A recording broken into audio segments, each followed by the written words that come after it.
thunder of jets in an open sky, a streak of gray, and a cheerful...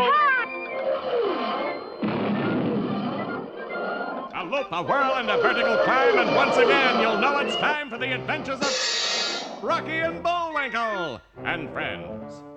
Starring that supersonic speedster, Rocket J. Squirrel, with his pal Bullwinkle the Moose, and a host of others. Hurry, Bullwinkle! The show's about to start! I'm coming as fast as I can. Wave to the people! Yay! Now what are you doing? Signing autographs. Let's see. John Smith. But your name is Bullwinkle. I know, but that's hard to spell.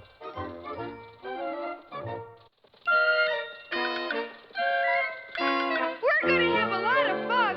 Come on and join us. Sure, there's always room for one more.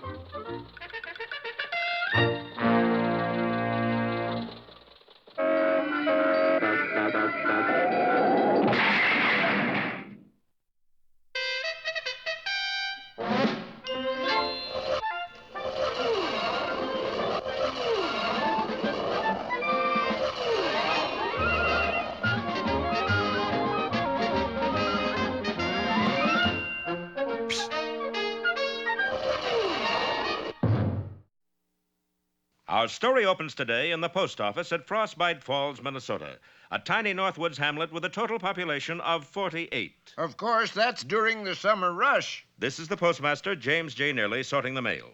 Here is the pigeonhole belonging to the town's most illustrious citizen, Rocket J. Squirrel. Next to it, the pigeonhole belonging to his pal, Bullwinkle Moose. And next to that, the pigeonhole belonging to... well, who are you? What else? I'm a pigeon. But it is the spot belonging to Bullwinkle that we're interested in.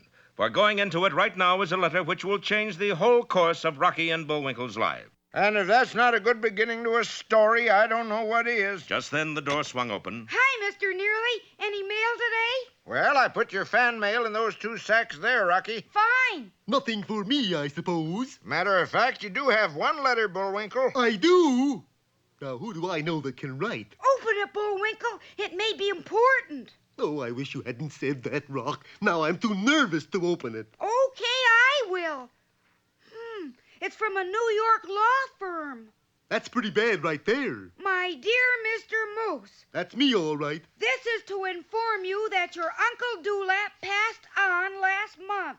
Uncle Dewlap. Gee, I'm sorry, Bullwinkle. Were you very close? I never heard of him. Says here he was your uncle twice removed. Twice removed? Once for vagrancy and once for loitering. I still never heard of him. He's left you an inheritance that... Oh, that's Uncle Dewlap. You remember him now? Remember my favorite in-law? Oh, shame, Rock. What'd he leave me? Let's see. It's a mine. It's a yours. He was my uncle. No, he left you a mine. A claim to a mine. Hot diggity, where is it? Says here it's on the slopes of Mount Flatten. Mount Flatten? What's wrong with him? Hey, Mr. Nearly. Gee, he's really canceled. Mount Flatten must be a scary place. Who cares? I'm the proud owner of a genuine gold mine. Let's go find it. Bullwinkle dashed gleefully from the post office, followed by Rocky. Neither of the boys was aware of a skulking figure that silently slunk after them. Wait up, Bullwinkle. It doesn't say gold mine. Gold mine, diamond mine, who cares? But at that moment, a short way behind them, the sinister figure drew back its arm and a big knife flashed in the sunlight. Hey, be careful there. That's no way to treat a good knife. Bullwinkle, there's a message on it. 2 letters in one day, how about that? This one doesn't sound so good.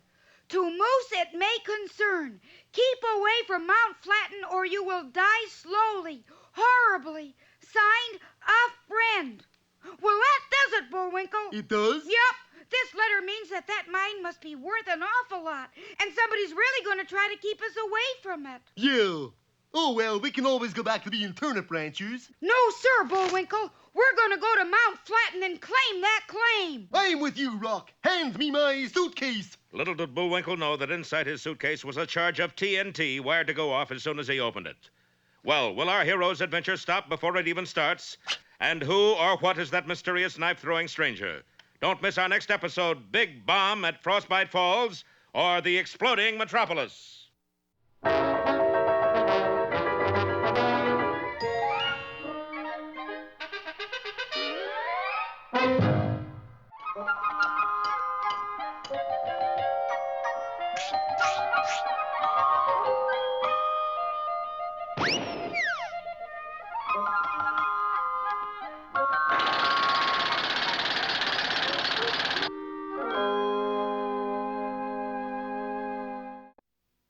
What are you going to read me today, Big Daddy? A little lesson in bravery, Junior. I don't need a lesson in bravery, Pop. You want to know why? Why? Well, because I sit here and listen to these fables of yours. And if that isn't bravery... No, Junior, you're confusing bravery with stupidity. I was only kidding, Pop. Actually, I rather enjoy your painting with words, the simple chronicles. Or should I say the necrology... Oh, my, the things they teach kids in these progressive schools. Well, anyway, my boy, once upon a time... Once upon a time? Oh, come on, Pop. There lived a family of rabbits. We're not really rabbits, we're hares, because on account of the name of this fable is the hares and the... Hey, why did you do that? Because you would have given away the whole point to this story. Well, now, this particular family of rabbits was scared of practically everything. Boo! Oh, they were even scared of themselves. I can't stand living with these scared rabbits. I'm going out into the world and become brave. But how? I'll tell you how. Just stay with me, boy. I'll tell you. You got to build yourself a rep. Like on TV, you got to be top critter. Top critter? Me, a rabbit? Top critter? Top critter? You rabbits are scared of your own shadows. You couldn't be top anything. Well, that's a start. The winner! You know what this means, naturally? Nope. You are now top critter. Yep. And that means that every punk kid out to make a reputation will be looking for you to have a showdown. Yep. That is, really, I'm not basically mean, Every low-down, nasty, downright loathsome critter will be gunning for you. Actually, I'm rather sweet, That's it, I'm lovable. What you need is a gimmick. A gimmick? Where do I find this mealy-mouthed, low-down animal claiming to be top critter? Nobody around here answering that description. Just Mr. Frog and little old rabbit-hearted me. You better take off, Bear. Skedaddle. While old top critter here is in such a felicitous mood. So you're a top critter, eh? Well, no, that is, yes. I'm a critter, all right, whether top or not. Well, it's also relative, isn't it? And right about now, I feel like the lowest. A rabbit is top critter. That's a good one. Yes, that is a funny one, isn't it? He's a better critter than you are, Bear. And you want to know why? Because I'll tell you. Because he's got a gimmick. Rabbit, give him the ears bit. The ears bit? I know you rabbits can wiggle your ears clockwise and counterclockwise. We'll wiggle them and look mean. I give up. You're top critter, all right. Anyone with a gimmick like that must be top critter. Now, what was all that about? Because critters are always afraid of gimmicks. All Western top guns on TV have got to have a gimmick. Bat Masterson has his cane, the rifleman has his rifle, and you've got your ears. You mean my gimmick is ears? All you got to do is wiggle them, and the critters will back down.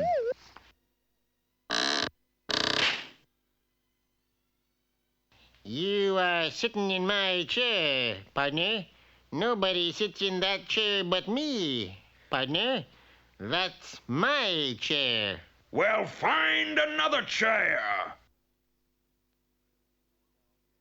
Don't wiggle him, top critter. I'm leaving. So, Rabbit was no longer the frightened, cringing critter he once was. As long as he could wiggle his ears, he enjoyed his role of top critter. That is, until... Top critter. There's a critter. sitting in your favorite chair. Well, lead me to him, Frog. I'll ear him down. Just lead me to him. Top critter, sir. I'll mow him down is what I'll do. There's something you should know. Now, where's the critter that's sitting in my chair, pardon? Oops! That's what I was trying to tell you.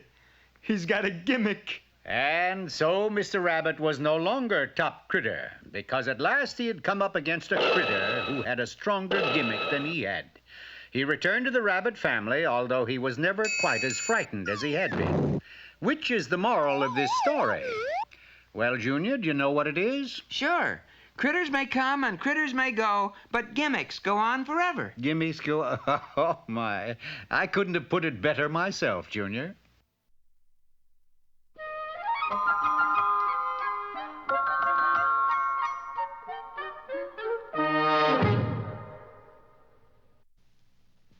Eeny, meeny, chilly, beany. The spirits are about to speak. Are they friendly spirits? Friendly? Just listen. For all you wise men who wish to become wiser, here is Mr. Know-It-All. Hello, wise guys. Today's dissertation is provocatively subtitled, How to Remove a Mustache Without Getting Any Lip.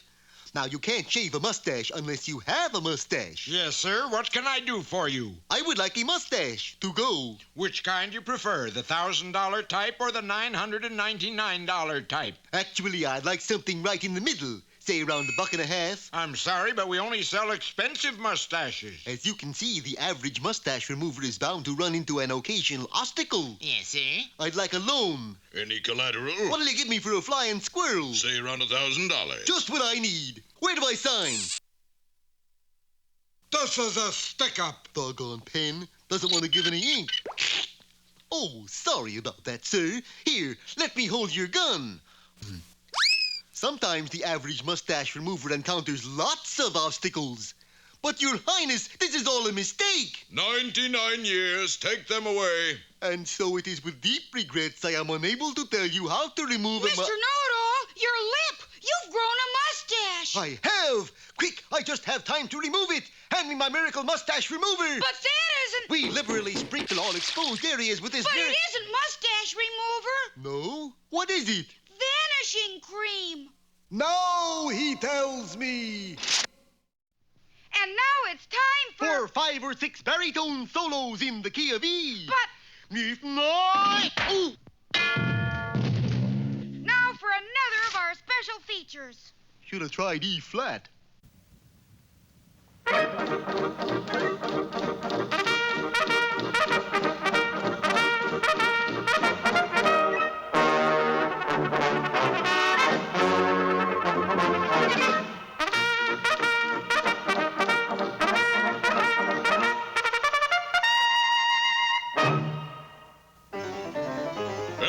Region of Canada at the close of the 19th century, arch villain Snidely Whiplash stood before a mirror, practicing his leers. Hee-hee-ho, ho-ha, ha-ha-ha. Canada's not big enough for the two of us, Bruno. The Royal Canadian Mounties and me. One of us has to go. But Snidely, you're talking about the Royal Canadian Mounties. Gee. Quiet. I have a plan to get rid of them. All of them? Every last red-coated always get their man one of them. Gee. Who in the Mounties is the most loyal, trustworthy, brave, fearless, and respected member of the force? Dudley Do-Right? No, Dudley Do-Right's horse. That horse is an inspiration to the entire mounted police. If we kidnap Do-Right's horse, the morale of the Mounties will crumble, and they will wander off aimlessly into the woods. But how are we going to do that, Whiplash? You know Dudley Do-Right won't let that horse out of his sight. Besides, that's horse stealing. A little late in the game to start thinking about that, Bruno. Come, I've got a plan. How come I always figure in the tail end of your plans? Button up your horse suit. It's your fault, Do-Right. Well, I can't help it if I've got a popular horse, Inspector. Too blamed popular, Do-Right. Look. It's unhealthy. That's what it is. Unhealthy. Well, he simply can't help it if he's well-liked. You don't understand, Do-Right. He's the only thing that keeps up their morale. I'm afraid if anything happened to him, they would all just wander away from camp aimlessly. Perhaps it's because he's the only horse in the mounted police, Inspector. Maybe if you got some more horses. At ease, Do-Right. Consider the matter closed.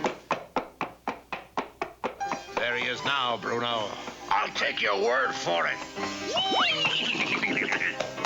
What's the matter with you, horse? Haven't you ever seen a pretty face before?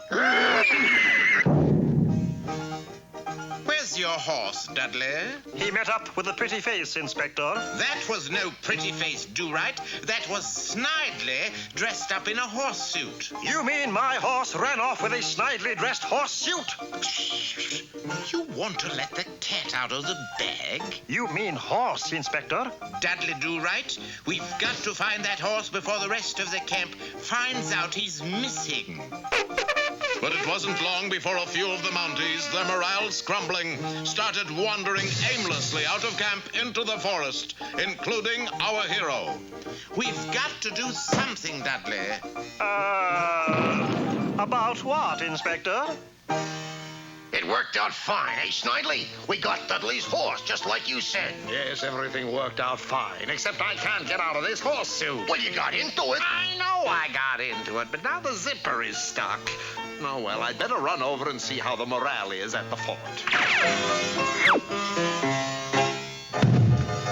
A centaur! A centaur! Inspector, I just caught a centaur!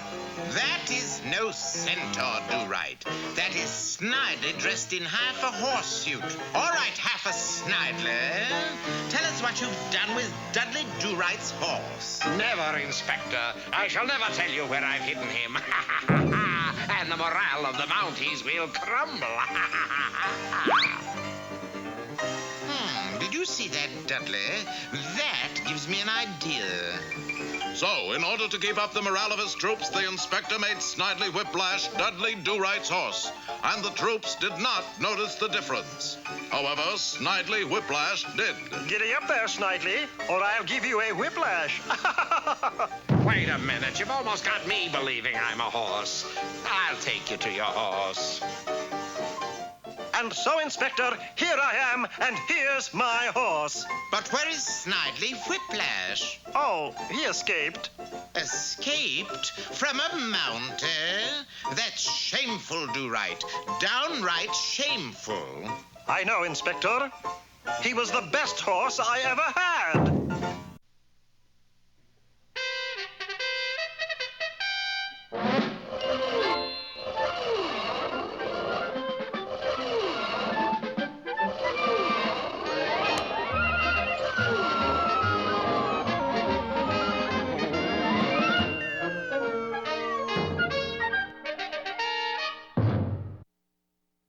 Last time, you remember, Bullwinkle inherited a mine from his Uncle Dewlap. Nobody seemed to know what kind of mine it was, but somebody sure wanted to keep our boys away from it. But whoever it was didn't reckon on the determination of our heroes, for with more courage than brains, they started to pack. Nobody's gonna scare us, eh, Bullwinkle? No, not you anyways, Rock. Besides, what can happen to us here in our own little home, sweet home? But unbeknownst to Bullwinkle, a can of TNT had been placed inside his suitcase, wired to go off as soon as he opened it. And a little way from the house, a mysterious figure seemed to be waiting for the explosion. Come on, Bullwinkle, I'm almost packed. In a second, Rock. I can't get this catch undone. Here, try the screwdriver. Come on now, doggone it. But the boys fussed and fumed over the suitcase to no avail. Maybe if I just sort of kicked it a little. And with his mighty hoop, Bullwinkle booted the suitcase clear out of the window. Down the hill it went, and as it landed beside the skulking figure, the lid flew open. No, no! What was that, Rock? I'm not sure, but I think you need a new suitcase. Gee, I don't know my own strength. No, Bullwinkle. It must have been full of dynamite or something. Well, I always did get a big bang out of traveling. Dynamite? Yeah. Well, I know travel's supposed to be broadening, but this is ridiculous. A short while later, the intrepid adventurers were on their way. Little did they know that sharp eyes were watching them from a high vantage point. A few days later, they were speeding through some pretty desolate country. How do we know when we're getting there, Rock? Just follow the signpost, Bullwinkle, see? Mount Flatten, 10 miles. We're on the right road, Rock. Yeah, but we must be going too fast. Look, there's a motorcycle following us. Uh-oh. Pull over, Bullwinkle. The boys pulled to the side of the road, and Rocky got out to speak to the approaching officer, but the motorcycle did not slow down. Hey, that's no policeman, that's... Look out, Rocky! And the motorcycle roared right at our friends and then flashed past. What a crazy driver! Yeah, look at him, turning that corner on 2 wheels. Gee, that was close. Close? Look at my hoofs. What are those marks, Bullwinkle? Tire tracks, that's what. Well, it's all over, Bullwinkle. He must be miles away by now. But unbelievable though it may seem, Rocky was wrong. For just around the next curve, the motorcyclist had stopped and was changing the road sign, removing one that pointed to a secret military reservation and putting up one that said, "This way to Mount Flatten." Then he hid quickly as our heroes approached. Bullwinkle, we turn here. Right, Rock. And our heroes blithely rode straight into frightful danger.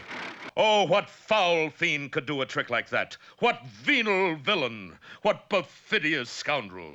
Allow me to introduce myself. Boris Badenov at your service. Yes, it was true. The mysterious stranger was Boris Badenov, the world's lowest snake in the grass. Please, no more compliments. You'll turn my pretty hair. Meanwhile, our heroes, all unknowing, bounced along the road of a top-secret military reservation. Hey, we're almost there, Rock. How do you know? Look at that sign. Watch out for mines. Yeah, there must be a lot of them besides ours. I don't think it means that kind of mines, Bullwinkle. Well, this time Rocky was right. For at that moment, the boys were driving over a field of highly explosive landmines, which were buried a few inches under the ground and ready to go off from the slightest pressure. You'll be here next time, won't you? For The Road to Ruin or Mine Over Matter.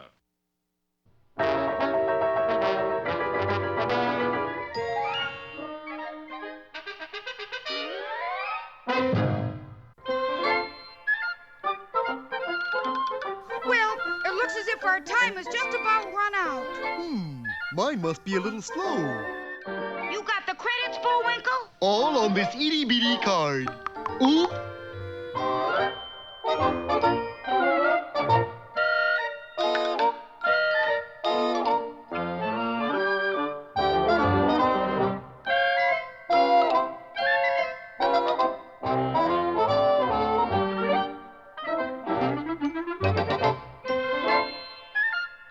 We're late again, Bullwinkle. Right. Bye now. See you next time.